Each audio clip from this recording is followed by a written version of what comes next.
අයිබුවන් සුබ උදෑසනක්. ගෙවි ගිය දවස ගැන පත්තර ඇසුරෙන් කතා කරන ස්වර්ණවාහිනී පත්තරේ. ඊයේ පාර්ලිමේන්තුවෙන් අද කතාව පටන් ගන්න වෙලා තියෙන. රංජන් ගැන කතා කරා. ඒ විතරක් නෙවෙයි පාස්කු කේස් එක ගැන කතා කළා. ඒ විතරක් නෙවෙයි පාම් ඔයිල් ගැන කතා වුණා. සහනමලු බඩුමලු ගැනත් කතා වුණා. අද පත්තර දාලා තියෙනවා. එකිනෙක බලාගෙන යමු. රංජන් ගැන කතාව පාර්ලිමේන්තුවේ උද්ඝෝෂණය විරෝධතාවයන් අද පත්තරවල ප්‍රධාන ශීර්ෂපාඨ. මේ ලංකාදීප පත්තරේ ප්‍රධාන ශීර්ෂපාඨය. රංජන්ට මන්ත්‍රී පුටුව අහිමි වීම. සමගි බල මන්ත්‍රීලා කතානායක වටකර උද්ඝෝෂණයක සුජිත් හේවාජුලිගේ අංජුල මහීක එක්කලියන්. රංජන් රාමනායකගේ මන්ත්‍රී ධුරයට වෙනත් අයෙකු පත් කිරීමට ගෙන ඇති තීරණය වෙනස් කරන ලෙසට බල කරමින් සමගි ජනබලවේගයේ මන්ත්‍රීවරුන් පිරිසක් කතානායකවරයාගේ ආසනය අසලට පැමිණ උද්ඝෝෂණය කිරීම නිසා පාර්ලිමේන්තුවේ ඊයේ පෙරවරුවේ දැඩි උණුසුම් සහගත තත්ත්වයක් ඇති වෙනවා. කතානායකවරයාගේ තීරණයට විරුද්ධව එම මන්ත්‍රීවරු මුලින්ම පොත්පත් වලින් තම මේසවලට ගසමින් කෑකෝ ගැසුවා. ඔවුන් කතානායකවරයාගේ ආසන අසලට පැමිණියේ ඉන් අනතුරුවයි.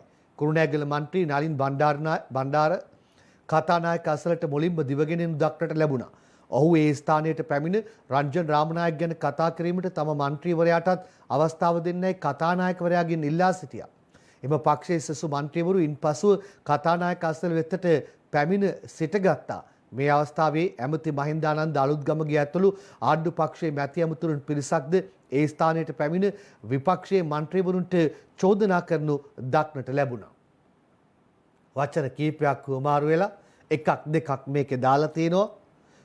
පිස්සා බෝරුවා මෝඩයා යනාදී වචනද වමාරු වුණා කියලයි තවදුරටත් දාන්නේ. තමන්ගේ අසුන් වලට යන්නේ මෙහිදී කතානායකවරයා කීප වරක්ම නිවේදනය කළ අතර එම නිවේදනය ගණන් නොගෙන සමගි ජනබලවේගයේ මන්ත්‍රීවරු ඒ ස්ථානයේ සිට දිගු වේලාවක් කෑකෝ ගැසුවලු. පසු කතානායකවරයා න්‍යාය පත්‍රයේ මීලම් කටයුතු සඳහා යොමු වුණු අතර උද්ඝෝෂණය දුණු මන්ත්‍රීවරුන් ඒ අවස්ථාවේ සියාසුන් වෙත පියම් අනුනු දක්නට ලැබුණා. එහෙමයි අද ලංකාදීප පත්තරේ කතාව දාන්නේ. අද පත්තරේ ප්‍රධාන ශීර්ෂපාඨයේ සිසාරා ඒ කතාව වාර්තා කළා තියෙන්නේ. මුල්ම කොටස අපි ඔහොම බලමු. රංජන්ගේ මන්ත්‍රී ධුරයේ අහෝසි කතානායක පාර්ලිමේන්තුවට දැනුම් දෙයි. හිස්සු මන්ත්‍රී ධුරයට අයෙක් නම් කරවන ලෙස මැතිවරණ කොමිසම් සභාවේ සභාපතිටත් දන්වයි. රංජන් නිසා මැති සභේ කලබල. නොපැමිණීමේ යෝජනාව ප්‍රතික්ෂේප කර දැන් ඒ යෝජනාවම පදනම් කරගෙන මන්ත්‍රී ධුරය අහෝසි කරලා විපක්ෂ නායක කියනවා. කතානායක කියනවා මම දැනුම් දීලා තියෙන්නේ නඩු තීන්දුව ගැනයි කියලා. දිනේෂ් සමරකෝන් වාර්තාව අරන් එන්නේ. කෙනෙක්ට දෙයක් අහිමි වෙනකොට තවත් කෙනෙක්ට හිමි වෙනවා. ඒක තමයි ලෝක ස්වභාවය. රංජන්ගේ මන්ත්‍රී ධුරය රංජන්ට අහිමි වෙනකොට ඊළඟට ලිස්ට් එකේ ඉන්න කෙනාට ඒක ලැබෙනවා. කවුද එතකොට රංජන්ගේ අහිමි වෙන අසුනට හිමිකම් කියන තැනත්තා? රංජන්ගේ හිස්තැනට අජිත් මාන්නප්පෙරුම ඉන්දිකේවා විතාර් නයිලියන්. රංජන් රාමනායකගේ මන්ත්‍රී ධුරය අහෝසි වීමත් සමග මනාප ලැයිස්තුවට අනුව නමක් යෝජනා කරවන ලෙසට ගම්පා දිස්ත්‍රික් තේරීම් භාර නිලධාරීන්ට දන්වා යවූ බව මැතිවරණ කොමිසම් සභාව සඳහන් කරනවා. මෙම ඉල්ලීමට අනුව ගම්පා දිස්ත්‍රික්කයේ සමගි ජනබලවේගයේ මනාප ලැයිස්තුව තුළින් තේරීම් භාර නිලධාරීවරයා විසින් නමක් යෝජනා කර මැතිවරණ කොමිෂන් සභාවට දැන්වීමෙන් අනතුරුව අදාළ නම ගැසට් නිවේදනයකින් ප්‍රකාශයට පත් කිරීමට නියමිත වෙලා තිබෙනවා. පාර්ලිමේන්තු මැතිවරණයට අනුව සමගි ජනබලවේගයට ගම්පා දිස්ත්‍රික්කයෙන් ආසන 4ක් හිමිව තිබෙන අතර මේ අනුව මනාප ලැයිස්තුවේ 5 වෙනි ස්ථානයේ හිමිව තිබෙන්නේ මනාප 47212ක් ලබාගත් අජිත් මාන්නප්පෙරුමටයි. මනාප ලැයිස්තුව සැලකීමේදී වැඩිම මනාප ප්‍රමාණයක් හිමි කරගෙන තිබෙන්නේ සරත් ෆොන්සේකා වන අතර දෙවනි ස්ථානයේ පසුවේ රංජන් රාමනායකයි. රංජන් රාමනායක 1,3982ක් මනාප ලබාගෙන තිබුණා. රංජන් ටයිම් වෙනකොට මාන්නප්පෙරුමට හිමි වෙනවා. ඒක තමයි ලෝක ස්වභාවය. රංජන් ගැන කතා ඒ වගේම ඒකට ආශ්‍රිතව දේවල් මා ඔබත් එක්ක කතා කළේ පත්තර දෙක ප්‍රධාන ශීර්ෂපාඨ පුටාගෙන පාස්කු කේස් එකට අදාළව පාර්ලිමේන්තුවේ විවිධ පාර්ශ්වවලින් දැක් වූ අදහස් අද ලංකාදීපයේ පිටුවක් සිසාරා වාර්තා කරලා තියෙනවා. ඔහොම බලන්න. මාචාර්ය ජී.එල්. පීරිස් කියනවා කුමන බලගතු තනතුරක් දැරුවත් පාස්කුදා ප්‍රහාරයට සම්බන්ධ කෙනෙකු බේරා ගන්න ආණ්ඩුව මැදිහත් වෙන්නේ නැහැ කියලා. ලක්ෂ්මන් කිරියල්ල කියනවා මහා මොලකරුවෙකු ගැන සාක්ෂි තිබුණා නම් කොමිසමට ඉදිරිපත් නොකළේ ඇයි කියලා. අලි සබ්රි මවුලාන කියනවා අන්තවාදීන් හඳුනා ගැනීමට මුස්ලිම් සමාජය සහභාගී කර ගැනීම වැදගත් කියලා. රාව් ෆකීම් අහනවා මේ චිත්‍රපටයේ නිෂ්පාදක සහ අධ්‍යක්ෂක කවුද කියලා. ෂාන් විජේලාල් කියනවා කොමිෂන් වාර්තාව වැරදියට වටහාගත් සමහරු නඩු අසා තීන්දුව දීවරයි කියලා. ප්‍රමිත බණ්ඩාර තෙන්නකෝන් කියනවා මේ ප්‍රහාර ප්‍රශ්නය දේශපාලනීකරණය කරන්න එපා කියලා අපි ඉල්ලනවයි කියලා. ඒ තමයි පාර්ලිමේන්තුවේදී අදාළ කාරණාව පිළිබඳව අදහස් පළ කරනු හැටි. ඒ අතරේ දයසිරි ජයසේකර මාධ්‍යයට සඳහන් කරපු කාරණාව මේ පාස්කු කතන්දරයත් එක්ක අද මව්බිම් පත්තරේ ප්‍රධාන පිටුව වාර්තා කරලා තියෙනවා. පාස්කු වාර්තාවෙන් අගමැති පොලිසිය භාර ඇමති හැලී යාම ගැටලුවක් සවනි ශේෂාදි වාර්තා කරන්නේ. පාස්කු කොමිසම් වාර්තාවේ අගමැතිවරයා සහ පොලිසිය භාර සිටි ඇමතිවරුන් හැලුනේ කෙසේද යන්න ප්‍රශ්නකාරී කරුණක් බව රාජ්‍ය අමාත්‍ය දයසිරි ජයසේකර කියනවා. රාජ්‍ය යන්නේ අදහස් කරනුයේ ජනාධිපතිවරයා පමණක් නොව ජනාධිපතිවරයා අගමැතිවරයා ප්‍රමුඛ කැබිනට් මණ්ඩලයම නිසා හිටපු ජනාධිපතිවරයාට පමණක් මේ චෝදනා එල්ල කිරීම ප්‍රශ්නකාරී බව ඔහු කියනවා. පාස්කු වාර්තාව ගැන කතා කරන සියලු දෙනා හිටපු ජනාධිපතිවරයා සම්බන්ධයෙන් කතා කරනවා විනා අන් අය සම්බන්ධයෙන් කතා නොකරන නිසා පාස්කු කොමිෂන් සභා වාර්තාවේ බහුතරයක් කාරණා පක්ෂයක් ලෙස Tamanට පිළිගත නොහැකි බවද ඔහු වැඩිදුරටත් සඳහන් කර තිබෙනවා. යම් මේකින් හිටපු ජනාධිපතිවරයාට එරෙහිව නීතිමය ක්‍රියාමාර්ගවලට පිවිසියොත් පක්ෂයක් ලෙස එතුමාට පූර්ණ ශක්තිය ලබා දෙන බවත් හෙතෙම අවධාරණය කරලා තියෙනවා. ඒ දයසිරි ජයසේකර කියපු කතාවයි සඳහන් කරලා තියෙන්නේ.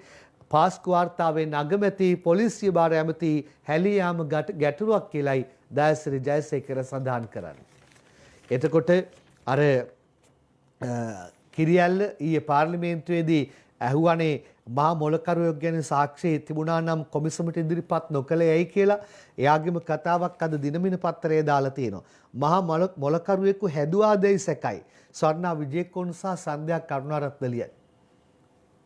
පාස්කු ප්‍රහාරයේ මහා මොලකරු මෙතෙක් අත්අඩංගුවට ගැනීමට ආණ්ඩුව අපොහොසත් වී ඇති බව මහනුවර දිස්ත්‍රික් පාර්ලිමේන්තු මන්ත්‍රී ලක්ෂ්මන් කිරියල්ල පාර්ලිමේන්තුවේදී ඊයේ සඳහන් කර සිටිනවා. සිද්ධිය සිදු වසර දෙකක් ගත වීමෙන් පසු මහා මොලකරුවෙකු පෙරේදා නම් කිරීමට ආණ්ඩුව කටයුතු කර ඇති බවත් මේ සිද්ධිය කළ අය තවම නිදැල්ලේ සිටින්නේ නම් අපේ රට තවමත් විශාල අනතුරක තිබෙන බවත් ඔහු කියා සිටිනවා.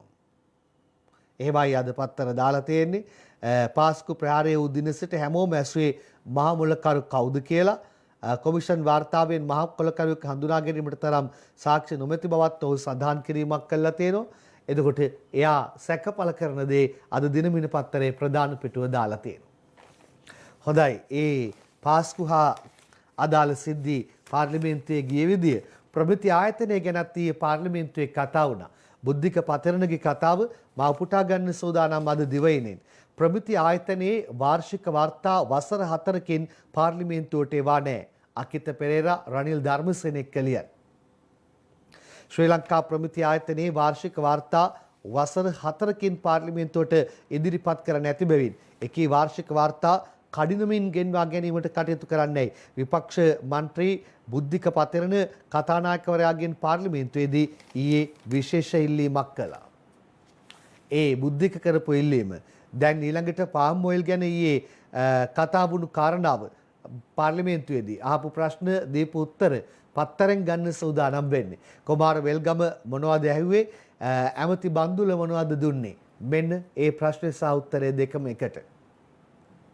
ශ්‍රී ලංකාවේ නිපදවන පාම් ඔයිල් පරිභෝජනයට අවසර තියෙනවාද? කුමාර වෙල්ගම අහනවා. ඒකට බාධාවක් නැහැ ඇමති බන්දුල ගුණවර්ධන කියනවා කියලා අකිත පෙරේරා රනිල් ධර්මසේනත් එක්ක ලියලා. මෙරටේ මේ වන විටත් නිෂ්පාදනය කරනු පාම් ඔයිල් පරිභෝජනය සඳහා ආණ්ඩුව අවසර ලබා දෙන්නේ දැයි විපක්ෂ මන්ත්‍රී කුමාර වෙල්ගම් විසින් පාර්ලිමේන්තුවේදී අසන ලද ප්‍රශ්නයකට පිළිතුරු ලබා දෙමින් වෙනද ඇමති බන්දුල ගුණවර්ධන කියා සිටියේ ඒ සඳහා බාධාවක් නැති බවයි. කෙසේ වෙතත් අලුතෙන් මෙරටේ පාම් ඔයිල් නිෂ්පාදනය කිරීම වෙනුවෙන් කටුපොල් ශාක වැවීමට අවසර ලබා නොදෙන බව මේදී ඇමතිවරයා කිව්වා කියලා වැඩිදුරටත් පත්තරේ වාර්තා කරලා තියෙනවා. මේ පාම් ඔයිල් ගැන අලුතෙන් ආපු කතාවත් එක්ක පාම් ඔයිල් කතාව වෙන්න ගත්තා. බේකර් හිමියන් මොනවද කියන්නේ? බේකර් හිමියන්ගේ කතාව අද පත්තරේ ප්‍රධාන පිටුවම වාර්තා කරලා තියෙනවා. මා සූදානම් ඒ කතාව උපුටා ගන්නට. මේමයි වාර්තාව පළ කරලා තියෙන අද ප්‍රධාන පිටුව. පාම් ඔයිල් තහනම ඉවත් නොකළොත් අවුරුද්දෙන් පස්සේ බේකරි සියල්ල වසා දමන්න වෙයි. සමස්ත ලංකා බේකරි හිමියන්ගේ සංගමේ සභාපති එන්.කේ. ජයවර්ධන කියන්නේ ඉන්දික හේවා විතාර නයිලියන්. පාම් ඔයිල් තහනම් ඉවත් නොකළොත් අලුත් අවුරුදු සමයෙන් පසු බේකරි සියල්ලම වසා දැමීමට සිදුවන බව සමස්ත ලංකා බේකරි හිමියන්ගේ සංගමය සඳහන් කිරීමක් කරනවා. මේ නිසා විකල්ප ක්‍රම හඳුන්වා දෙන තෙක් අදාළ තහනම ඉවත් කරන ලෙසට ජනාධිපති ගෝඨාභය රාජපක්ෂගෙන් ඊයේ ලිඛිතව ඉල්ලා සිටි බවද එම සංගමේ සභාපති එන්.කේ. ජයවර්ධන කියනවා. බේකරි නිෂ්පාදන වලට භාවිතා කරන ප්‍රධාන අමුද්‍රව්‍ය 4න් එකක් මාගරින් බවත් මාගරින් සකස් කිරීමට පාම් තෙල් භාවිතා කරන බවත් ඔවුන් සඳහන් කරනවා. පාම් තෙල් තහනම් කිරීමත් සමග මාගරින් නිෂ්පාදන නැවතී ගොස් තිබෙන බවත් මේ නිසා බේකරි නිෂ්පාදන, බිස්කට් නිෂ්පාදන ඇතුළු බොහෝ නිෂ්පාදන නවතා දැමීමට සිදුවන අතර සබන්, ඉටිපන්දම් වැනි ද්‍රව්‍ය සඳහාද පාම් තෙල් භාවිතා කරන බවත් එන්.කේ. ජයවර්ධන සඳහන් කරනවා. සැක පළ කරන්නේ පාම් ඔයිල් තහනම් ඉවත් නොකළොත් අවුරුද්දෙන් පස්සේ බේකරි සියල්ල වසා දමන්න වෙයි කියලා. ඒ ඔවුන්ගේ පාර්ශවයෙන් ඔවුන් පළ කරන අදහස්. දැන් ආයෙත් බන්දුල දීපු උත්තරයක් මං ලංකාදීප පත්තරෙන් ගන්න සූදානම්. කම්මල් බේකරි වලට පාම් තෙල් කෝටාවට සුජිත් හේවාජූලිගේ අංජුල මහික් එක්කලියන්. කර්මාන්තා බේකරි වල අවශ්‍යතා සඳහා පාම් ඔයිල් ගෙන්වීම කෝටා ක්‍රමයට සිදු කරන බව වෙනදා අමාත්‍ය ආචාර්ය බන්දුල ගුණවර්ධන පාර්ලිමේන්තුවේදී ඊයේ සඳහන් කරනවා. ඔහුගේ කතාවයි මම මේ පුටා ගන්නේ. ඔහු මෙසේ කියන්නේ පත්කල මන්ත්‍රී මොහොමඩ් මුසම්මිල් යොමු කළ ප්‍රශ්නයකට පිළිතුරු සපයමින් එවැනි ආයතන වලට මුදල් අමාත්‍යාංශයේ ලේකම්වරයාට අභියාචනයක් ඉදිරිපත් කර අවශ්‍යතාවට අනුව අවශ්‍ය ප්‍රමාණයට පාම් තෙල් ලබා ගත හැකි බව ඇමතිවරයා කියනවා. දේශීය තෙල්ලා පොල් කර්මාන්තයේ නගා සිටීමට කටයුතු කරන බවත් පාම් තෙල් සඳහා විදේශයට යන මුදල් ප්‍රමාණය අවම කර ගැනීමට කටයුතු කරන බවත් ඔහු කියනවා.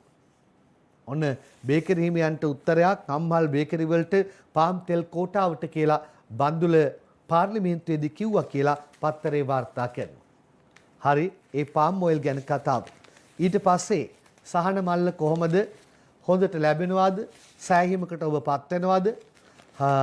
එතකොට අද මන්ත්‍රී හේෂගේ කතාවකුයි ඇමති බන්දුලගේ උත්තරයකුයි අද පත්තරෙත් මෙන්න මේ විදිහට වාර්තා කරලා තියෙනවා. හාල් කිලෝ 3න් සතියක් ජීවත් වෙන්න කියන තැනට ආර්ථිකය නරක් වෙලා කියලායි මන්ත්‍රී හේෂ කියන්නේ. ඇමති බන්දුල කියනවා සහන මිලට භාණ්ඩ මල්ලක් ලබා දීම උසුලා ගන්න බැරි වෙලා කියලා. දිනේෂ් සමරකෝන් ලියන්නේ ජනතාවට සහන මිලට බඩු මල්ලක් ලබා දීම විපක්ෂයේ මන්ත්‍රීවරුන්ට උසුලා ගැනීමට බැරිව තිබෙන බවත් තමන්ට හෝ තමන්ගේ දෙමව්පියන්ට කොපමණ දොස් පැවරීම සිදු කළද රටේ ජනතාව වෙනුවෙන් සහන මිලට බඩු මල්ල ලබා දීම සිදු කරන බවත් වෙළඳ අමාත්‍ය බන්දුල ගුණවර්ධන සඳහන් කරනවා. තමාට හෝ තමාගේ දෙමව්පියන්ට අනේතික් ආකෙන්න දෙමව්පියන්ට නම් බනින්න යන්න එපා කියලා බනින අයගෙන් එල්ලීමක් කරන්න ඕනේ නැත්තම් පවුනේ නේද? එතකොට ඊළඟට දැන් මේ කතාවත් එක්ක මම ඔබට කියන්න හදන්නේ ඊළඟට බන්දුල කියන කතාව සහන මල්ල ගැන අසත්‍ය චෝදනා කළ පිරිසට එරෙහිව නීතිමය පියවර ගන්නවා. නිදර්ශනී වික්‍රමසිංහ ලියන ලක්ෂ විසින් රුපියල් 1000කට ලබා දෙන සහන මල්ල පිළිබඳ අසත්‍ය චෝදනා අවලාද නැගූ සංවිධානවලට එරෙහිව නීතිමය පියවර ගැනීමට රාජ්‍ය කටයුතු යොදා ඇතැයි වෙළඳ අමාත්‍ය ආචාර්ය බන්දුල ගුණවර්ධන සඳහන් කිරීමක් කරනවා. එහිදී සහන මල්ලට අදාළ භාණ්ඩ ලැයිස්තුව සතුසු මිලට වඩා අඩුවෙන් ලබා දෙන බවට ප්‍රචාරය කර තිබූ ඇතැම් සුපිරි වෙළඳසැල් හා සිල්ලර අලෙවිසල් වලින් ලදුපත් සහිතව ලබා ගන්නා ලද භාණ්ඩ මාධ්‍ය හමුවට ඉදිරිපත් කරමින් අමාත්‍යවරයා ප්‍රකාශ කර සිටියේ රාජ්‍යයක් වශයෙන් හා වෙළඳ අමාත්‍යාංශයේ වශයෙන් තවත් පුද්ගලයෙකුගේ හෝ සංවිධානයක හෝ ඕනෑම අයෙකුගේ අදහස් ප්‍රකාශ කිරීමේ නිදහසට ගරු කරන බවයි. සහන මල්ලට අදාළ භාණ්ඩ ලැයිස්තුව සතුසු මිලට වඩා අඩුවෙන් ලබා දෙනවා කියලා Facebook එකේ පෝස්ට් එහෙම දකින්න ඇති ඕගොල්ලෝ. එසේම විවේචන එල්ල කිරීම වලදී අඩුපාඩුවක් හඳුනාගත්තහොත් එය නිවැරදි කිරීමටත් ප්‍රශංසා නියතමානීව බාර ගැනීමත් සිදු කරන ලබන නමුත් අදාළ සංවිධානය විසින් එල්ල කරන ලබන චෝදනා සියල්ලක්ම එල්ල කර ඇත්තේ රජයක් වශයෙන් මාජනතාවට උපරිම සහන සහ ගුණාත්මයෙන් ඉහළ අත්‍යවශ්‍ය භාණ්ඩ වර්ගයන් ලබා දී ඇති අවස්ථාවක බවත් ඔහු කියනවා. බන්දුල මොනවද කිව්වේ? පාම් ඔයිල් කතාව කොහොමද? මේ මං කතා කරපු කාරණා ගැන වැඩිදුර දිගුවයි දැන්. ඇෆ්ලටොක්සින් නැමති පිළිකාකාරක අඩංගු මෙම පොල්තිල් බහලුම් මිරටට ආනයනය කළ සමාගම්වලට උපදෙස් ලබා දී ඇත්තේ එම තොග යළි ප්‍රති අපනයනය කරන ලෙසටයි. එලෙස බහලුම් 13ක් මිරටට ආනයනය කර ඇති අතර ඉන් බහලුම් 6ක් ප්‍රති අපනයනය සඳහා කොළඹ වරාය පර්යන්තයට රැගෙනනු ලැබුවා. ප්‍රති අපනයනය සඳහා රැගෙනනු ලැබූ බහලුම් 6 පොල්තෙල් මෙට්‍රික් ටොන් 105ක් අඩංගු බවත් එහි වටිනාකම රුපියල් 300 කෝටි 54 ලක්ෂයකට අධික බවත් ෆ්‍රේගුව ප්‍රකාශ කළා. ආනයනික පොල්තෙල් වලින් ඇෆ්ලටොක්සින් පිළිකාකාරකය හමුවීම සහ පාම් ඔයිල් ආනයනය තහනම් කිරීමත් සමග බේකරි සහ රසකෙවල නිෂ්පාදන කර්මාන්තය කඩාවැටීමේ අවදානමකට ලක්ව ඇති බව සමස්ත ලංකා බේකරි නිෂ්පාදකයන්ගේ සංගමය ප්‍රකාශ කළා. සමස්ත ලංකා පාරම්පරික පොල්තෙල් නිෂ්පාදකවරුන්ගේ සංගමේ කැඳවුම්කරු බුද්ධිකද සිල්වා මහතා පවසන්නේ බහුජාතික සමාගම්වල අනිසි ක්‍රියා හේතුවෙන් දේශීය පොල්තෙල් කර්මාන්තකරුවන් අර්බුදයකට ලක්ව සිටින බවයි. රට තුළ පොල්තෙල් හිඟේ සහ බහුජාතික සමාගම් විසින් පොල් අපනයනය කිරීම හේතුවෙන් මෙම අර්බුදය නිර්මාණය වී තිබෙන බවද ඔහු කියා සිටියා. මේ අතර ආනයනික පිළිකාකාරක පොල්තෙල් සහ ෆාම් ඔයිල් තහනම් කිරීමෙන් නිර්මාණය වෙමින් පවතින අර්බුදයන් පිළිබඳව මාධ්‍ය හමු කිහිපයකදී අදහස් පළ වුණා. කවුද දන්නේ මේ වසවිස කෑවයින් පස්සේ අපිට දීර්ඝායුෂ ලැබෙනවද කියලා? අපි කොයිතරම් පීඩනයකින් බයකින් දැන් ජීවත් වෙනවද? එළඹෙන උත්සව සමය හමුවේ මෙලෙස පොල්තෙල් සහ පාම් ඔයිල් පිළිබඳව නිර්මාණය වෙමින් පවතින ගැටලුකාරී තත්ත්වයේ හේතුවෙන් වෙළඳපොලේ පොල්තෙල් මිල ගණන්ද ඉහළ යමින් පවතින බවයි වාර්තා වන්නේ. වෙළඳ අමාත්‍ය බන්දුල ගුණවර්ධන මහතා පාර්ලිමේන්තුවේදී කියා සිටියේ බේකරි හා බිස්කට් කර්මාන්තවල නිෂ්පාදනය සඳහා අවශ්‍ය පාම් ඔයිල් ආනයනය කිරීම සඳහා විශේෂ බලපත්‍ර ක්‍රමයක් හඳුන්වා දෙන බවයි. අතිගරු ජනාධිපතිතුමා විසින් කටුපොල් වගාව හා පාම් ඔයිල් ආනයනය තහනම් කළා. ඒ තහනයන කළාම දැන් වෙනම මතවාදයක් ගෙනියනවා බේකරි කර්මාන්ත ඉවරයි, බිස්කට් කර්මාන්ත ඉවරයි යනාදී වශයෙන්. ඒ සාධාරණ නෑ. මොකද හේතුව අපි බිස්කට් කර්මාන්තයටත් බේකරි කර්මාන්තයටත් බලපත්‍රයක් ලබා දෙනවා. ඔවුන්ගේ අවශ්‍ය යෙදුම් වලට අවශ්‍ය පාම් ඔයිල් හිඟයකින් තොරව ගෙන්න ගන්න. මේ අතර සතු සහ සමුපකාර වෙළඳසැල් මගින් රුපියල් 1000කට ලබා දෙන සහන මල්ල සම්බන්ධයෙන් අසත්‍ය ප්‍රකාශ සිදු කරන පුද්ගලයන්ට එරෙහිව නීතිමය ක්‍රියාමාර්ග ගන්නා බව වෙළඳ අමාත්‍ය බන්දුල ගුණවර්ධන මහතා පවසනවා. මේ බන්දුල ඇමතිවරයා විසින් දෙන ලද මෙන්න මේ බඩු මල්ල. ඒතර මේ කෑලි මිනිස්සුන්ට ඇල්පටොක්සින් නැද්ද කියලා පුළුවන් නම් අතලා ටිකක් දෙන්නේ නෑ. එතකොට දාලා තියෙනවා ලුණු කුඩු පැකට් එක. මේක ලංකා ලුණු මේක රුපියල් 65 ගානේ මේක ගන්න පුළුවන් තොග මිල රුපියල් 35ද නේද? SLS සාතික ලාංඡනයේ සහිත මුඛ ආවරණයක් තමයි මෙහි තියෙන්නේ. මෙවැනි අවිචාරමත්ව හැසිරීමක් අපි කරන්නේ නැහැ. මේ අපි තේ දෙන්නේ තේ කුඩුලු. මේ තේ කුඩු මේවා බාල වර්ගයේ අතුගාලා එන තේ කුඩු කියලා කියනවා. අපේ මේ තියෙන ලුණු පැකට්ටුව මේක රජයේ පුත්තලම සංස්ථා ලුණු. මේ රටේ දෙන්න පුළුවන් සාධාරණ අඩුම මිල. අපි කරලා තියෙන්නේ අපිට කළ හැකි උපරිමේ. මේ උත්සව සමයේදී රජයේ විසින් දෙන ආහන මල්ල ලබා දීම සඳහායි එහෙම කරන්නේ. එහෙම කරද්දී වෛරයෙන් මුසපත් වූ සමහර පුද්ගලයෝ කරන ක්‍රියා පිළිබඳ දරාගත නොහැකිම තත්ත්වයක් ඇති වෙලා තිබෙන නිසා අද කොම්පඤ්ඤ වීදියේ පොලිස් ස්ථානයට ගිහිල්ලා අපේ සභාපතිතුමා විසින් මේ අදාළ පාර්ශ්වය සොයාගෙන මේ පිළිබඳ අවශ්‍ය නීතිමය ක්‍රියාමාර්ග ගන්න ලෙස දැනුම් දීලා තියෙනවා. බන්දුල සහ ෆේස්බුක්, බන්දුල සහ මාධ්‍ය, බන්දුල සහ ජන සමාජය මේ දවස්වල බන්දුල කොච්චරනම් කතා බහට ලක් වෙනවද? හරි, දැන් එතනින් එහාට යන්න සූදානම් වෙන්නේ. මේ වියලි කාලගුණයත් එක්ක පේනවනේ අධික දාහය, අධික රස්නේ, ඒකම ඒක නල ජල සැපයුමටත් බාධා එල්ල කරලා තියෙනවා කියලා නිමුල කොඩිතුවක් ලියනවා. මේ දිනවල පවතින දැඩි වියලි කාලගුණික තත්ත්ව හේතුවෙන් ජල සැපයීමට බාධා එල්ල විය හැකි බව ජාතික ජල සම්පාදන හා ජලාපවාහන මණ්ඩලය කියනවා. පවතින අධික වියලි කාලගුණ තත්ත්ව හේතුවෙන් ජල මූලාශ්‍රවල ධාරිතාව පහළ බැසීම සහ උත්සව සමයේ ජල පරිභෝජනය ඉහළ යාම මේ තත්ත්වයට හේතු වී ඇති බවත් මණ්ඩලය නිවේදනය කරනවා. මේ නිසා දවසේ පැය 24 පුරා එකම පීඩන තත්ත්වයකින් ජලය බෙදා හැරීමට අපහසුතා පැන නැගී ඇති බවත් උස්බිම් ප්‍රදේශවල ජල පරිභෝගකයන් වෙත ජලය බෙදා හැරීමේදී අඩු පීඩන තත්ත්වයක් ඇති වී ඇති බවත් ජාතික ජල සම්පාදන හා ජලාපවාහන මණ්ඩලය නිකුත් කළ නිවේදනයේ සඳහන් වෙලා තියෙනවා. අර පිරිමාසිමෝ නල ජල සැපයීමට බාධා එල්ලවන්නට ඉඩ නොතිබා අපි ජලය පරිමැස්මෙන් කටයුතු කරමු. ඒ විතරක් නෙමෙයි විදුලිය පැත්ත ගත්තම දෛනික විදුලි පරිභෝජනය ගිගාවොට් 8කින් ඉහළ ගිහිල්ලා ඉන්දික ඒවා විතරණලිය. මේ වන විට දෛනික විදුලි පාරිභෝජනය ගිගාවොට් 40 සිට 48 දක්වා ඉහළ ගොස් තිබෙන බව විදුලි බල මණ්ඩලය සඳහන් කිරීමක් කරනවා. පවතින වියලි කාලගුණ තත්ත්වයේ හේතුවෙන් විදුලි ඉල්ලුම ඉහළ ගොස් තිබෙන අතර ජල විදුලි නිෂ්පාදනයේ 22% දක්වා පහත වැටිලා. දෛනික විදුලි අවශ්‍යතාවෙන් 2% සුළං විදුලි බලාගාර වලින් ලැබෙන අතර 41% නොරොච්චෝලේ තාප විදුලි බලාගාරය මගින් ලබා දී කියලායි දාන්නේ.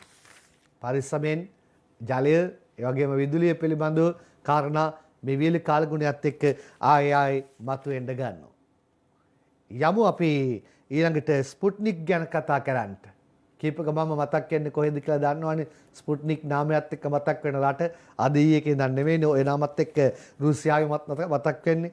ස්පුට්නික් ලක්ෂ 2ක් අප්‍රේල් 3 වෙනි සතියේදී එයි. නිදර්ශනී වික්‍රමසිංහලිය. ඉන්දියාවේ එන්න තේන දිනය ගැන නිෂ්පාදන සමාගම මෙතෙක් දන්වා නැහැ. රුසියාවේ නිෂ්පාදිත ස්පුට්නික් COVID-19 මර්ධන එන්නත මාත්‍රා ලක්ෂ 2ක් මේ මාස 3 වෙනි සතියේදී ශ්‍රී ලංකාවට ලැබීමට නියමිත බව රාජ්‍ය ඖෂධ නීතිගත සංස්ථාව ප්‍රකාශ කිරීමක් කරනවා. ඒ අනුව පුද්ගලයන් ලක්ෂයකට එන්නත් කිරීමට හැකිවන පරිදි පළමු හා දෙවැනි යන මාත්‍රා ලක්ෂය බැගින් මාත්‍රා ලක්ෂ 2ක් මෙලෙස ලැබීමට නියමිතයි කියලා වැඩිදුරටත් දානවා.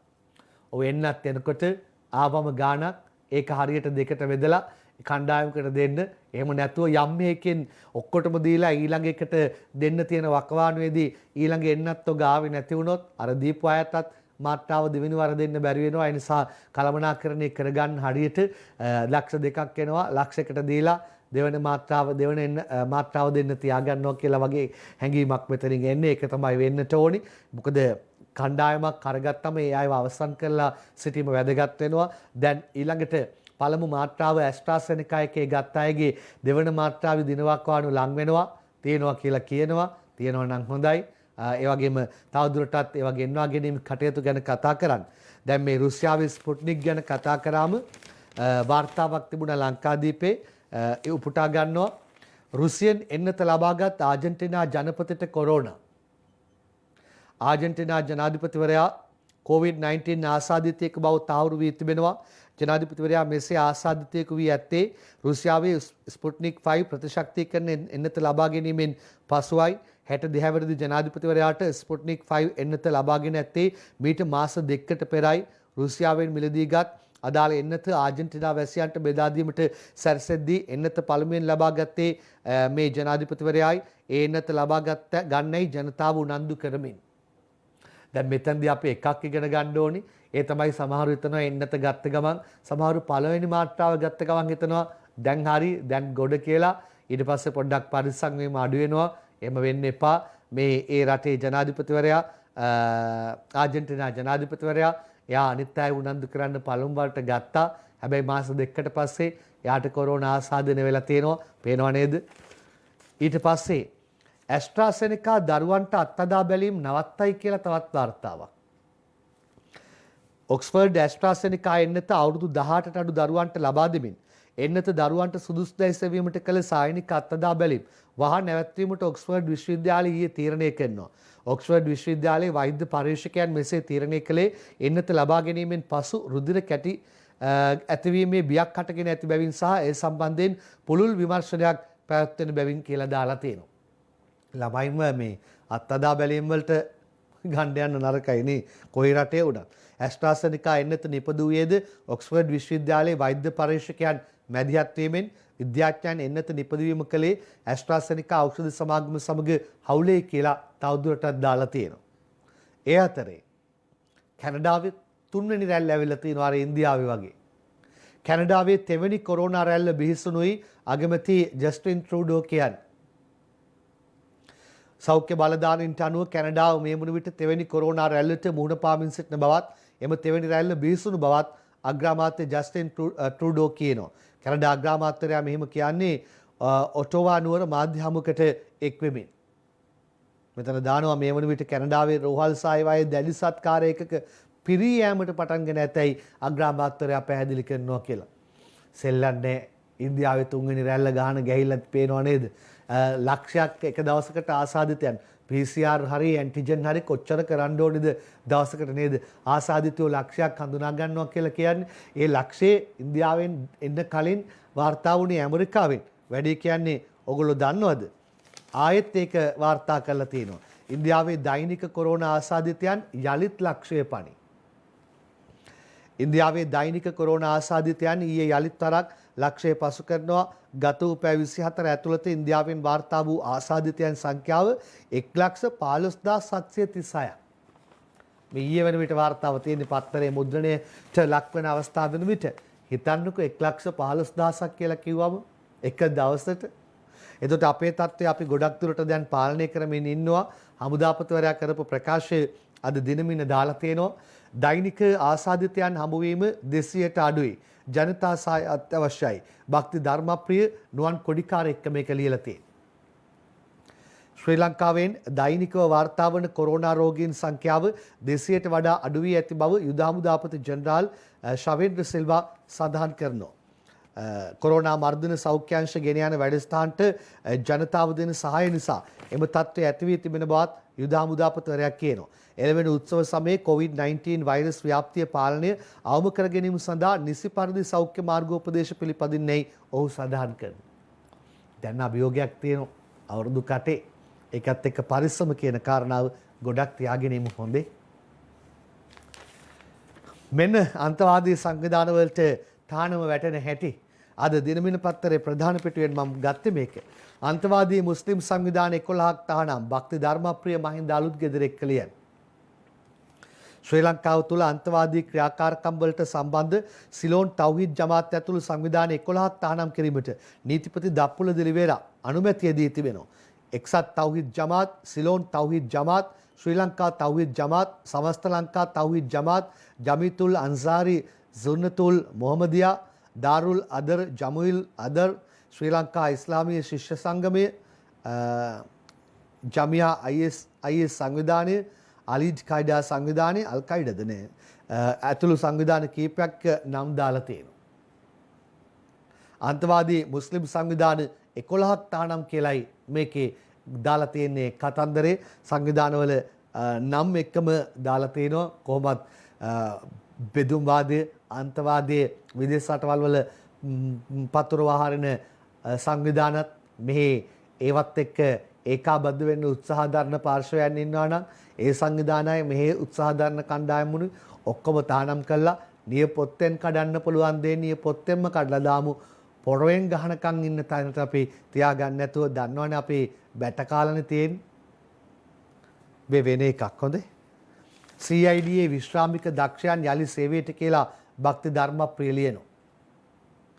අපරාධ පරීක්ෂණ දෙපාර්තමේන්තුවේ සේවය කර විශ්‍රාම ගොස් සිටින දක්ෂ නිලධාරීන් පිරිසක් යලි සේවයට බඳවා ගන්නා බව ආරක්ෂක රාජ්‍ය අමාත්‍ය චමල් රාජපක්ෂ දිනමින පත්තරයට ඊයේ සඳහන් කරලා තියෙනවා. වෙන ඔබට අවස්ථාව CIDA විශ්‍රාමික දක්ෂයන් යලි සේවයට කියලායි දිනමින පත්තරේ වාර්තාවේ දාලා තියෙන්නේ. අද ලංකාදීප පත්තරේ වාර්තාවකට අපි දැන් යන්න සූදානම් වෙනවා. වාර්තාවේ මෙන්න මේ විදිහටයි පළ කරලා තියෙන්නේ. ජනපති දළදා සමිඳු වැඳ මහානායකින් වරුන් බැහැදකි ජේල් ජයසිංහලියන්. ජනාධිපති ගෝඨාභය රාජපක්ෂ ඊයේ පෙරවරුවේ මහනුවර ඓතිහාසික ශ්‍රී දළදා මාලිගාවට පැමිණ දළදා සමිඳුන්ට පුෂ්පෝපහාර දක්වා ආගමික වතාවත් ඉටු කර දළදා සමිඳුන්ගේ ආශිර්වාදය ලබා ගත්ත කියලා මේක දාලා තියෙනවා. ඒ අතරේ ඊළඟ කතාව වාර්තා කරන්න සූදානම් වෙන්නේ මත්තල ගැන. විශේෂ අමාත්‍ය කවුද ප්‍රසන්න රණතුංග පාර්ලිමේන්තුවේදී කියු කතාව. මත්තල ගුවන්තොටෙන් 44 කෝටි 53 ලක්ෂයක ආදායමක් සුජිත් තේවාජ්ජුලිගේ අංජුල මහීක එක්ක ලියන්නේ.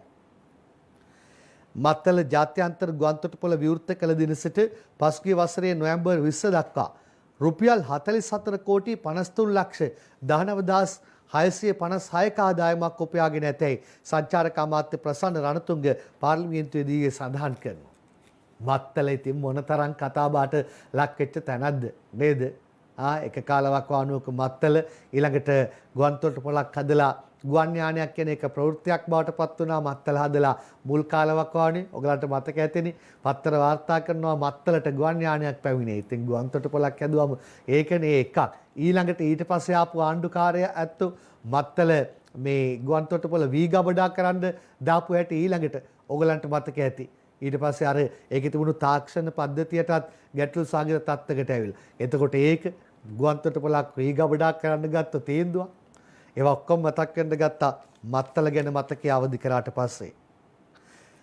නව ව්‍යවස්ථාවට කලින් පළාත් සභා ඡන්දයට යෑම ජනතා පරමාධිපත්‍යයට පිටුපෑමක්. මහා නාහිම්වරු 15 නමකින් ජනපතිට අගමැතිට ලිපියක්. නව ආණ්ඩුක්‍රම ව්‍යවස්ථාවක් සම්මත නොකර පළාත් සභා මැතිවරණ පනත කඩිනමින් සංශෝධනය කර පළාත් සභා මැතිවරණය පැවැත්වීමට සූදානම් වීම ජනතා පරමාධිපත්‍යයට පිටුපෑමක් යයි ප්‍රධාන පෙළේ භික්ෂුන් වහන්සේලා 15 නමක් ජනාධිපති ගෝඨාභය රාජපක්ෂ සහ අග්‍රාමාත්‍ය මහින්ද රාජපක්ෂ ප්‍රමුඛ රජයට විවෘත සංදේශයක් යොමු කරමින් සඳහන් කිරීමක් කළා තියෙනවා. නව ආණ්ඩුක්‍රම ව්‍යවස්ථාව ගෙනීමට ප්‍රථම පළාත් සභා මැතිවරණ පනත කඩිනමින් සංශෝධනය කිරීමටත් පළාත් සභා මැතිවරණයේ නොපමාව පැවැත්වීමටත් පසුගිය කැබිනට් මණ්ඩල රැස්වීමේදී තීරණය කර ඇති බව වාර්තා වෙනවා කියලා ලියලා දීර්ඝ ලිපියක් යවා තැබූ හැටි අද පත්තර දාලා තියෙනවා. ඒ අතරේ අද දිවයින ලියන්නේ මෙන්න මෙහිමයි. පළාත් සභා ඉක්මන් කරන්න හදන්නේ අලුත් ව්‍යවස්ථාවක් නොගෙනෙන්නයි. කෝට්ටේ කල්යාණි සාමග්‍රී ධර්ම මහා සංඝ සභාවෙන් ජනපතිට අගමැතිට විවෘත සංදේශයක්. අද දිවයින පත්තරේ දාලා තියෙන්නේ එහෙම. පළාත් සභා මැතිවරණයේ ලහිලයියේ පැවැත්වීමට සූදානම් වීම යනු නව ව්‍යවස්ථාවක් ගෙනීමට රාජ්‍ය ජනතාවට දුන් පොරොන්දුව කඩකිරීමක් බව කෝට්ටේ කල්යාණී සාමග්‍රී ධර්ම මහා සංඝ සභාවේ උත්තරීතර මහානායක අග්ගමහා පඬිත ඉත්තෑපානේ ධම්මාලංකාර මහානාහිමියන් ප්‍රමුඛ මහා සංඝ රත්නයේ ජනාධිපතිවරයා සහ අගමැතිවරයා ප්‍රමුඛ රජයට විවෘත සංදේශයක් යොමු කරමින් සඳහන් කිරීමක් කරනවා කියලායි දාන්නේ. පළාත් සභා ගැන කතාව ව්‍යවස්ථා අලුතෙන් අරගෙන එන්නට පෙර ආතුව. එතකොට උන්වහන්සේලා කරපු කාරණාව ලිපිය ගැනයි අද පත්තර දාලා තිබුණේ. මේ විරාමයක්.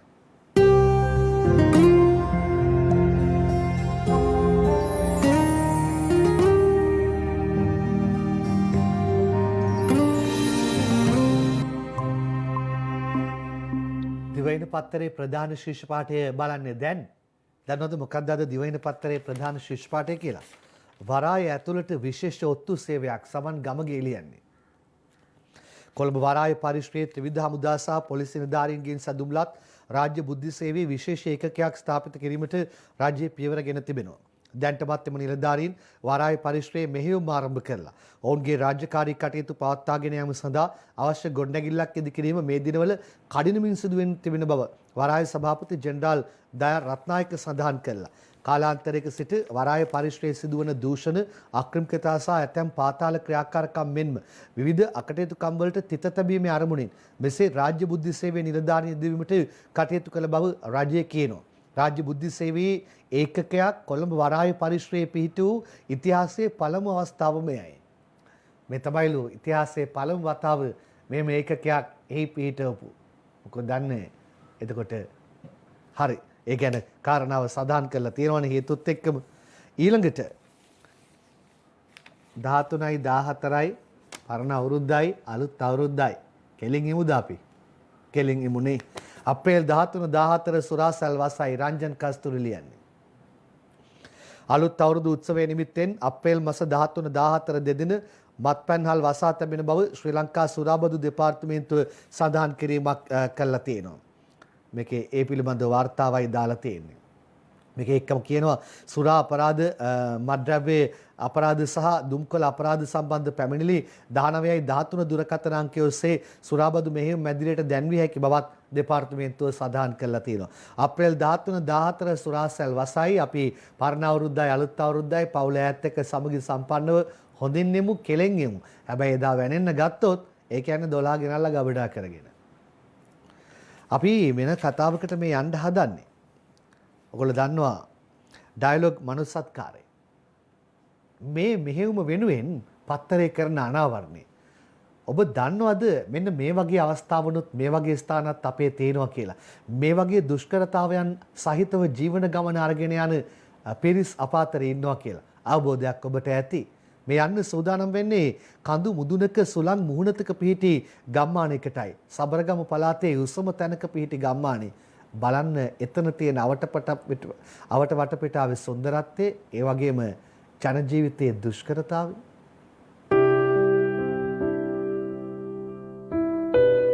මේ නග්රැක් ගම්මානය. සබරගමු පලාතේ උසින්ම පිහිටි ගම්මානය වන නග්රැක් පිහිටා ඇත්තේ. මුහුදු මට්ටමේ සිට අඩි 6690ක් ඉහළින්.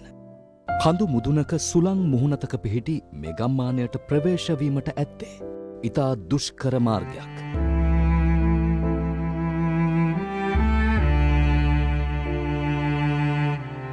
ළඟම ඇති පාසලට යාම සඳහා ගම්මානයේ දරුවන්ට පා ගමනෙන් යා යුතු දුර කිලෝමීටර 14ක් පමණ වනවා. ගම්වාසීන් මුහුණ දෙන අනෙක් බරපතලම දුෂ්කරතාවය වන්නේ සුළං මුහුණතක පිහිටීම හේතුවෙන් හමා එන දැඩි සුළඟින් පීඩා විඳීමයි.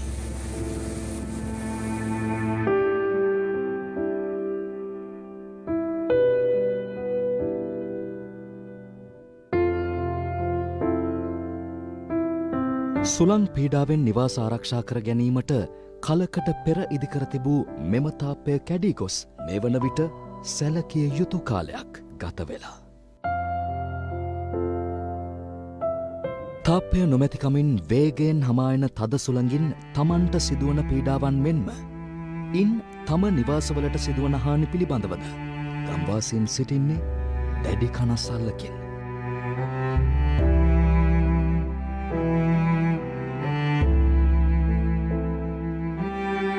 සුළඟට හසුවී හානිවන නිවාසවල වහලය රැක ගැනීමට ගම්වාසින්ට සිදුව ඇත්තේ ඒ මත වැලිකොට්ට ගල් හෝ ලී වර්ග යොදා ගැනීමටයි. සර සුද්ද කාලේ බැලලා තියෙන තිබුණා තාපයක් මේක. ඒ කියන්නේ වාලේ යන්නේ නැතුව තාපයක් හදලා තිබුණා. ඒ තාපේ දැන් අවුරුදු 2-3කට ඉස්සරලා සම්පූර්ණයෙන්ම කැරලා ගියා. කැරලා ගියාට පස්සේ ඊට අද වෙනතුරු තව එලා බලලත් නැහැ. කඩව අද වෙනතුරු එතන දුන්නේ නැහැ. ඒ හින්දා තව තියෙන තාඩු වාල උඩ තියෙන තාඩු ගැලවිගෙන යන නිසා අඩුවක් නැහැ.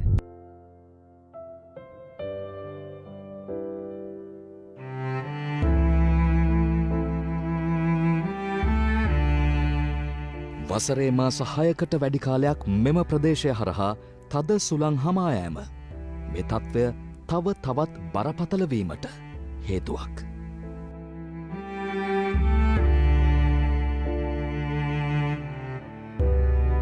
කෙසේ වෙතත් ඩයලොග් මනුසත්කාරය වැඩසටහන තුළින් අබලන් තාපයේ යළි ඉදිකිරීම අරඹා ඇත්තේ නග්‍රැක් ගම්වාසීන්ගේ බලාපොරොත්තු මල් පල ගන්වමින්.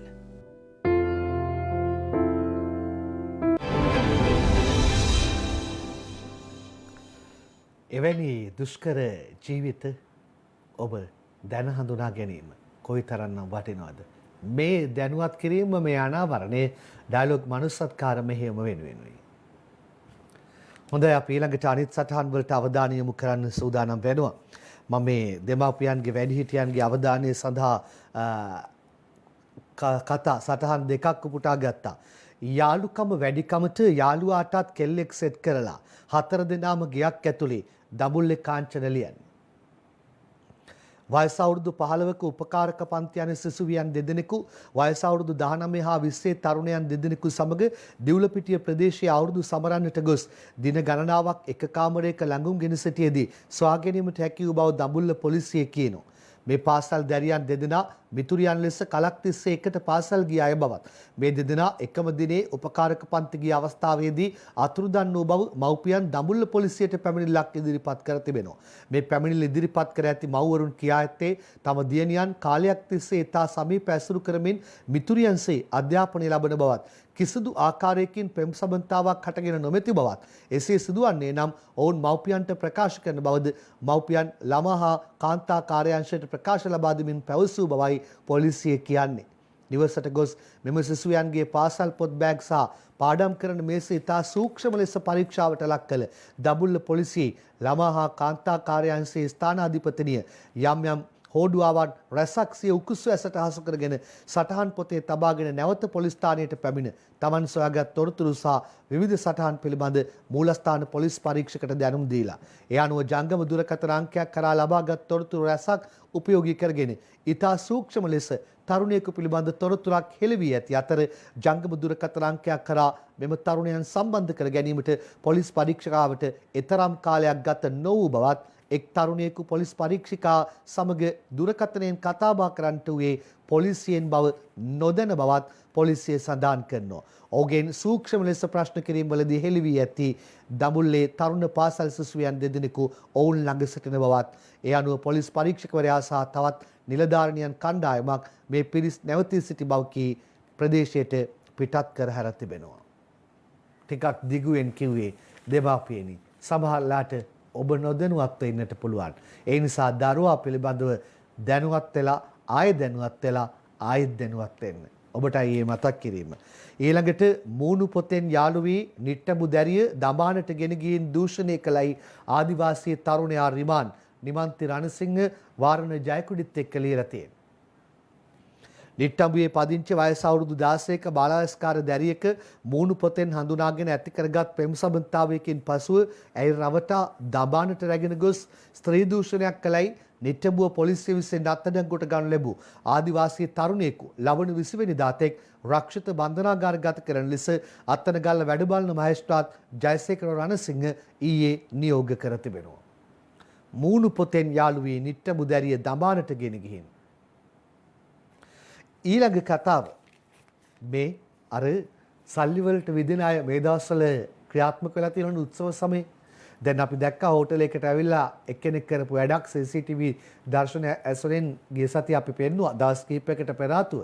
දැන්නේ එහෙම එකක් මේ වෙනම එකක් බලන්න සල්ලි යම් යම් ප්‍රමාණයකින් හෝ සුළු වශයෙන් හෝ හොරා කන්නට ගන්න අයගේ විවිධ උපක්‍රම බඩේ ලෙඩක් කියා රෝහලට ඇතුළු වෙයි සුළු සේවකගේ දුරකථනයක් 5000ක් අරන් පැනලා කියලා ශ්‍රීනාත් ප්‍රසන්න ලියනවා. ගමට ගියේ කුලී වෑන්ඩ්‍රියටත් පොල්ල තියලා සැක්කාර තරුණයා අල්ලන්න හොයයි. බඩේ අමාරුවක් බව කියමින් මාදම්පේ රජයේ රෝහලට ඇතුළත් වූ තරුණයෙකු ඒ සුළු සේවකයෙකු සතු වටිනා ජංගම දුරකථනයක් සහ රුපියල් 5000ක පමණ මුදලක් සොරකම් කරගෙන පලා ගොස් ඇති බව මාදම්පේ පොලිසිය කියනවා. රෝහලට ඇතුළත් වූ තරුණයාට ටිකට් කැපුව පසුව කුලී වෑන් රථයකින් කුරුණෑගල දක්වා ගොස් ඇති අතර එම කුලී රථයේ ගාස්තුවද නොගෙවා පලා ගොස් ඇති බව පොලිසිය සඳහන් කිරීමක් කරනවා.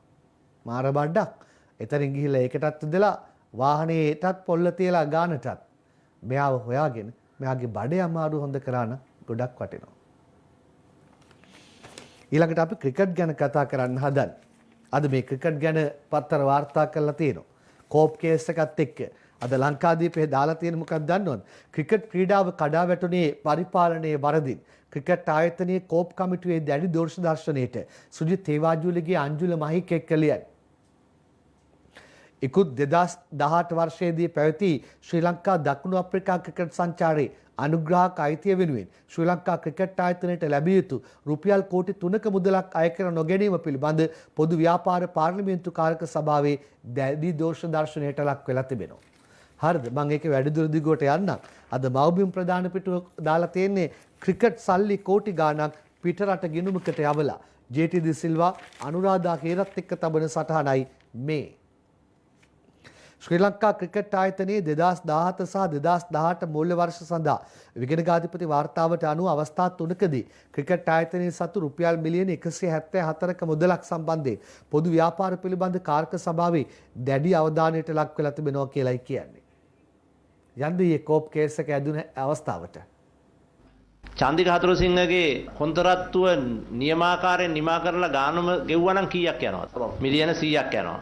දැන් අපි මේ මිලියන 100න් මිලියන 30ක් අපි ඉවර කරලා තියෙනවා මේකට. කොන්තරාත්තුව නිමා කරන ආකෘතියක් ඒ කොන්තරාත්තුව ඇතුලේ නැති නිසා තමයි මේ ප්‍රශ්නේ මේ විඳින්නේ. ඒ නිසා තමයි දැන් මේ වෙනකොට ලක්ෂ 300ක් විතර නඩු ගාස්තු නීතිඥ ගාස්තු සඳහා ගෙවලා තියෙන්නේ. ඒ ඔක්කොම කරලා නඩුව පෙරදුනොත් අර කොන්තරාත්තුව ගාස්තුවත් ගෙවලා නඩු ගාස්තුත් ගෙවන්න වෙනවා. මේ පොළොන්නරුවේ ක්‍රීඩාංගණය සම්බන්ධව ප්‍රශ්න ගණනාවක් ඔඩිට් එකෙන් පැහැදිලි කරලා තියෙනවා. මේක මැච් එකක් ගහන්න පුළුවන් තත්ත්වෙට මේ පිට්ටනිය සූදානම් කියලා මේ ඔඩිට් එකෙන් ගත්ත පින්තූර. ඒ නිසා මිලියන 132ක් වියදම් කරලා මේක හදලා තියෙන්නේ UDA එකේ හරි පුරාවිද්‍යාව හරි අනුමැතිය නැතුව බැරි වෙලාවත් පුරාවිද්‍යාව තාම ඒගොල්ලෝ පනත අනුව තාම බරපතල ආයතනයක්. මේකට බෑ කිව්වා නම් එහෙම මොකද කරන්නේ? මිලියන 132 කවුරු හරි ගෙවන්නේ නැහනේ. ශ්‍රී ලංකා ක්‍රිකට් එකට කිසිදු දායකත්වයක් දෙන්නේ නැති යම් යම් චරිතත් ඉන්නවා. නිකන් මාසිකව ප්‍රමාණ දීමනාව රුපියල් ලක්ෂ 2ක් හම්බ වෙනවා, දීමනාව ලක්ෂ 3ක් හම්බ වෙනවා.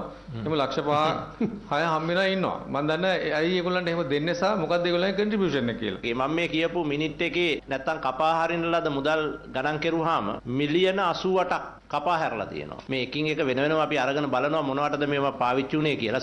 සමහරුන්ගේ මිත්‍රයන්ට දීලා, සමහරුන්ගේ සමහර ක්ලබ්ස් වලට දීලා නමුත් කපා හරිනවා. මම කියන්නද මේක ගැන ලේකම්තුමා මේක ගැන නෛතිකව ක්‍රියා කරන්න. මේ මුදල් කැපීම සම්බන්ධව නඩු දාන්න. කෝප් ගැන කතාව ක්‍රිකට් ගැන කතාව කෝප්පේදී නැගුණු ආකාරය ඒ කොයි තරන්නම් ක්‍රිකට් ගැන කතා බහට ලක් වෙන වකවානුවකද මේ කතා ටිකත් එන්න ගන්නේ. හරි ශ්‍රී ලංකා ක්‍රිකට් ලෙජන්ඩ් තරගය මැයි 4 වෙනිදා කියලා පැතුම් ශ්‍රී විජේරත්න ලියනවා. ශ්‍රී ලංකා ක්‍රිකට් ආයතන කණ්ඩායම සහ ශ්‍රී ලංකා ලෙජන්ඩ් කණ්ඩායම අතර පැවැත්වෙන එක්දින ක්‍රිකට් තරගයේ මැයි 4 වෙනිදා පල්ලකැලේ ජාත්‍යන්තර ක්‍රිකට් පිටියේදී පැවැත්වීමට මේ වන විට කටයුතු සූදානම් කරගෙන යන බව ශ්‍රී ලංකා ක්‍රිකට් කළමනාකරණ කමිටු සභාපති මහාචාර්ය අර්ජුන සිල්වා කියනවා. ඔහු මෙබව සඳහන් කර සිටියේ ඊයේ ශ්‍රී ලංකා ක්‍රිකට් ආයතනයේ පැවති සාකච්ඡාවකදී. මේ තරගය මාධ්‍යයට විවෘත කළද ක්‍රිකට් ප්‍රේක්ෂකයන්ට විවෘත කරන්නේද නැද්ද යන්න තවමත් තීරණය කර නැති බවත් එය අද සෞඛ්‍යාංශ සමග පැවැත්වෙන සාකච්ඡාවේදී තීරණය කිරීමට හැකියාවක් ලැබෙනු ඇති බවත් මාචාර්යවරයා මේදී කියලා තියෙනවා. ශ්‍රී ලංකා ක්‍රිකට් ලෙජන්ඩ් තරගය මැයි 4 උණුසුම් මූණරක් ගනි උණුසුම් මූණරට වඩා විශේෂ අවධානයකට පාත්‍ර වෙයි නේද මේ තරගය. බොහොම ආකර්ෂණීයව බලාවි. ඔගොල්ලෝ දන්නවද? අන්න අර IPL පටන් ගන්න යනවා. ඒ අතර ඉන්දියාවේ දෛනික ආසාදිතයන් ලක්ෂය දෙවෙනි වතාවටත් පැන්නුවා.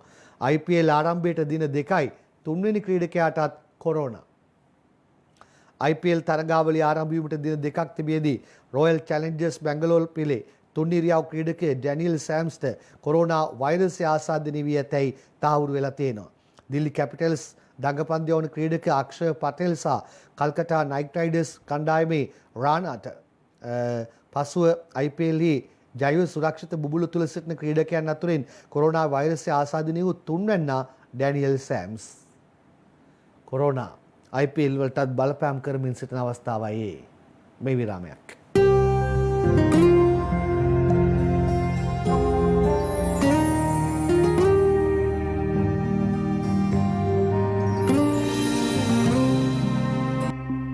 කාටුන් පෙළටයි ඔබ සූදානමින් ඉන්නේ. ඊට මත්තෙන් අප සූදානම් වෙනවා බඩු මිල පිළිබඳව සහ බැලීමක් කරන්නට. චන්දන පුස්සවෙල ගොස් සිටිනවා.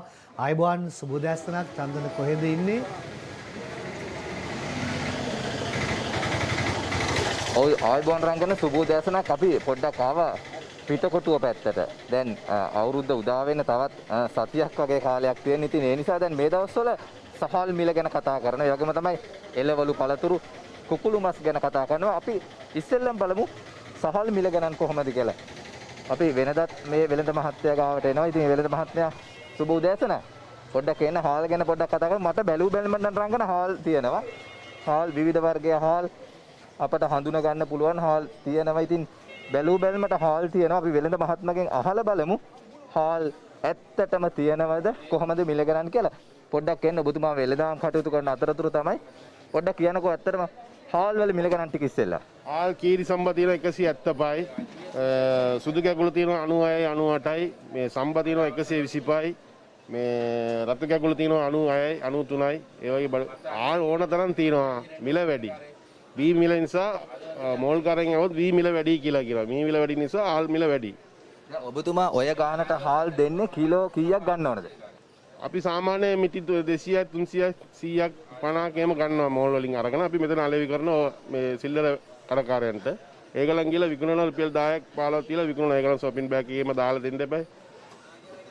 දැන් ඔබතුමා කෝ මේ හාල් තියනවා. හැබැයි හාල් මිලයි.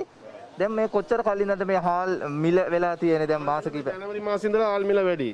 හාල් මිල දවසින් වැඩි කරගෙන තමයි යන්නේ. බී මිල වැඩි නිසා ඒගොල්ලන් වැඩි කරගෙන යනවා. හාල් ඕන තරම් තියෙනවා. බඩු ගොඩාක් තියෙනවා හාල් මෙතන. සෑහෙන හාල් තියෙනවා. හාල් අපි ඉල්ලන තරම් බඩු එවනවා. මිල වැඩි. හාල් ඕන තරම් තියෙනවා. හැබැයි මිල වැඩි. දැන් ඔබ කාලයක් තිස්සේ මම හිතන්නේ මේ වෙළඳාම් කටයුතු නිරත වෙනවා. මේ මිල වැඩි වෙච්ච එකට විකල්පයක් කියනකො මොන හරි යෝජනාවක් කරන්නකෝ. බී මිල මේකෙන් තමයි මේ වැඩි කරලා තියෙන්නේ. බී තියෙන කට්ටිය බී මිල වැඩි කරලා තියෙනවා. මේගොල්ලෝ මෝල් කරේ වැඩි ගන්නට කරගෙන කොටනවා. ඉතින් කොටන්න නැතුව ඉන්න බෑනේ. වී මිල තමයි වී අලෙවිම ආන්න ඕනේ.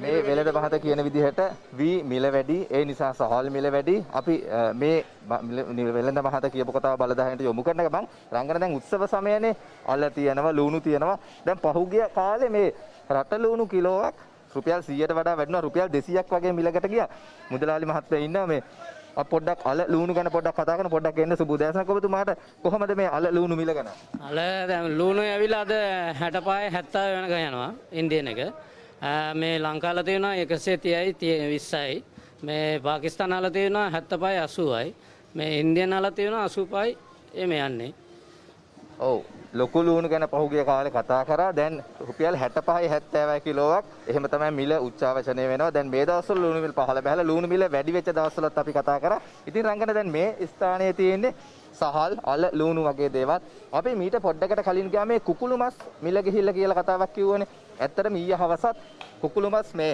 මිල ගිහිපු නිසා කොටුව ප්‍රදේශයේ කුකුළු මස් අලවිසල් වසා දමා තිබෙනවා දැන් උදේ ගිය වෙලාවෙත් ඒ කුකුළු මස් අලවිසල් කඩ වසා දමා තිබෙනවා ඉතින් එහෙම තමයි මේ කොටුව ප්‍රදේශයේ තත්ත්වය වෙනද වගේ නම් නෙවෙයි වෙනදට මේ වෙලාවට බොහෝ සෙනගක් එනවා බඩු මුට්ටු මිලදී ගන්න දැන් මේ වසරේ නම් මොකද කොවිඩ් නිසා වෙන්නට ඇති අතේ සල්ලිත් නැති වෙන්නට පුළුවන් මොකද පහුගිය කාලේ වැඩක් පළක් කරගන්නට බැරි වුණා කොහොම වුණත් උත්සව සමයේ දැන් අපි වෙළඳ පොලේ සොයා බැලූ ආකාරයට සහල් මිල වැඩි කියන කතාව තමයි වෙළඳ මහතුන් කියන්නේ අනෙකුත් භාණ්ඩවල අල ලුණු වල මිල ගණන් නම් ටිකක් පහළ බහලා අපි බලමු රංගන අද වගේම අපි ඉදිරි තව අවුරුද්දට තව සතියක් වගේ කාලයක් තියෙනවනේ අපි ඉදිරි දවස්වලත් මේ වෙළඳ පොලේ භාණ්ඩවල මිල ගණන් සොයා බලමු බොහොම ස්තුතියි සම්බන්ධතාවය ලබා දුන්නට බොහොම ස්තුතියි බලධාරීන්ට අවධානය සඳහායි අපි ගන්නේ දැන් තොග වෙළඳාමත් එක්කයි මේ කතා බහ නිරත වුණේ සිල්ලර වෙළඳාමේදී ගණන් හෙලාව පිළිබඳවත් අවධානය යොමු කරලා මේ කාලවකවානුවේ මිල ඉහළ යන්නට නොදී ඒ කියන්නේ සාමාන්‍ය වෙළඳපොළ ගැන අපි මේ කතා කරන්නේ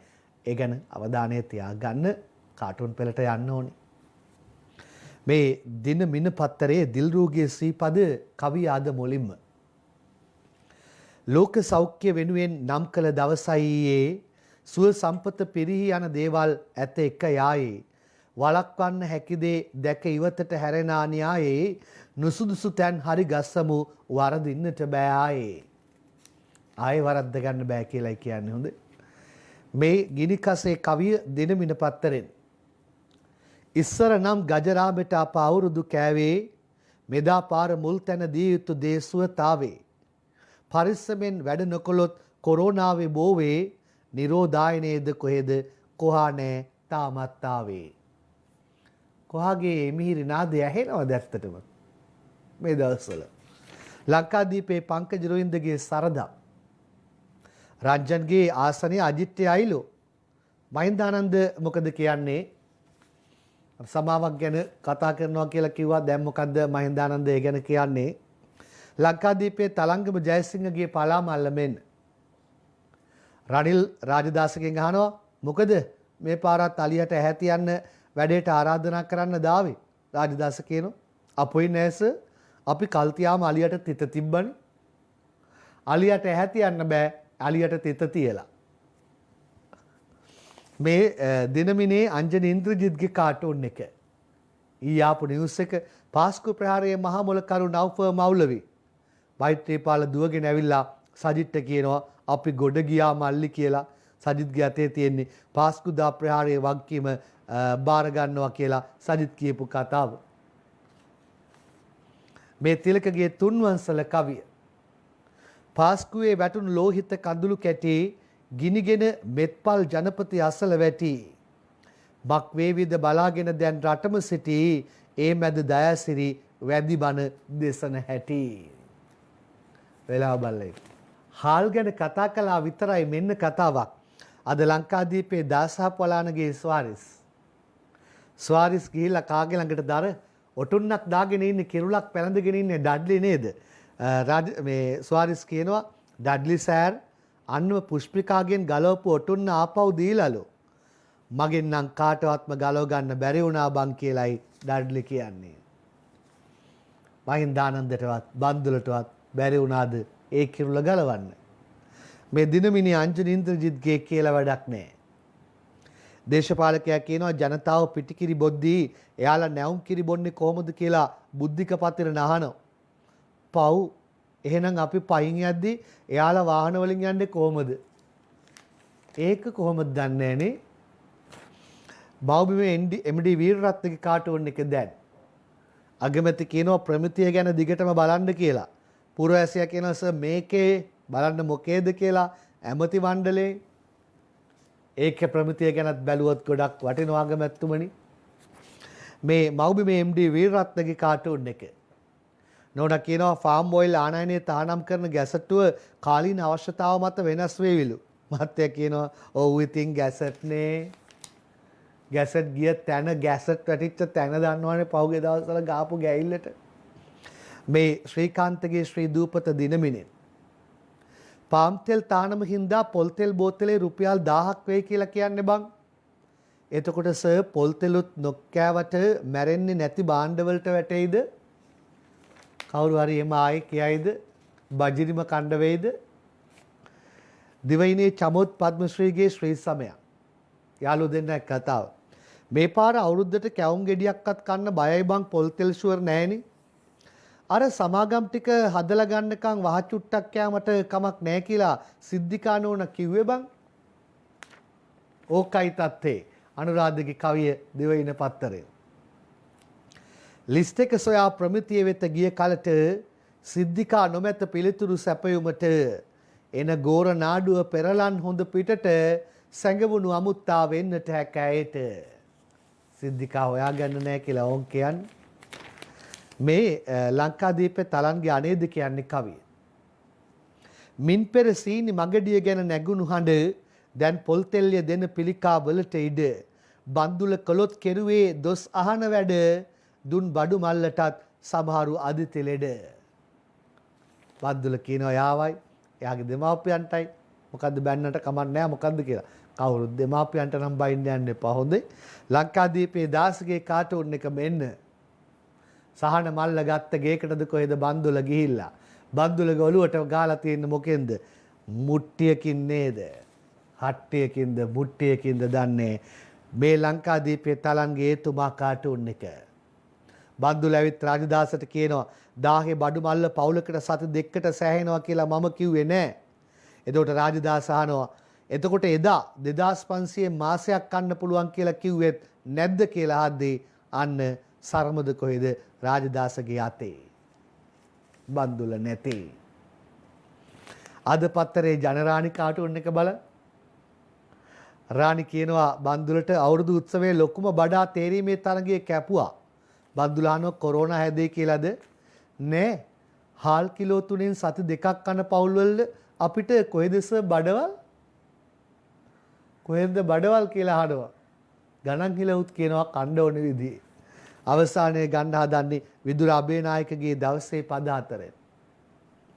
හාල් කිලෝ 3 සති දෙකකට සෑහේ බන්දුල කියයි දුන් බඩුමලු ගැන 1000 අරගෙන මාස්ක් එක නොවසා කටනාගේ සැරසෙනු පෙනේ වහ ගන්නට මුළු දේහේ. ජනතාව කන ඒවයි ප්‍රමාණයන් ඒවා සෑහෙනකටපත් වෙන දවස් ගණන් නොකිය ඉන්නවා නම් කොච්චර වටිනවද? මොකද ජනතාව කන හැටි ලිපා දනී. අපි හැමෝම ලෝක සතියෙමින්